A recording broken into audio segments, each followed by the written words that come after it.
Welcome to Session 2 of Market Risk Management.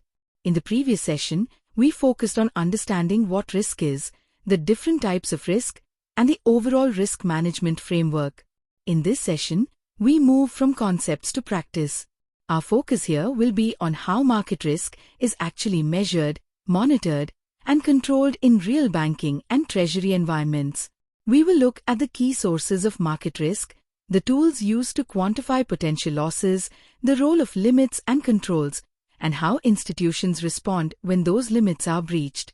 By the end of the session, you should have a clear understanding of how banks translate market movements into numbers, decisions, and actions. This session is focused entirely on the practical aspects of market risk management. We will begin by breaking down the key components of market risk, identifying where exposures actually arise in day-to-day trading and treasury activities.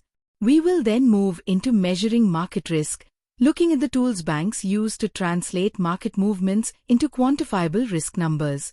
After that, we will discuss market risk limits, how they are set, why they matter, and how they protect institutions from excessive exposure. We will also cover monitoring and control, including how risks are tracked on an ongoing basis and how limit breaches are handled. Finally, we will bring everything together through practical desk-level examples, so you can clearly see how these concepts operate in real financial environments. Market risk arises from movements in key financial market variables that directly impact the value of positions held by banks and financial institutions. One major source is interest rate movements, which affect the valuation of bonds, loans, derivatives, and funding costs. Another important source is foreign exchange rate movements, where changes in currency rates impact open positions, cash flows, and cross-border exposures.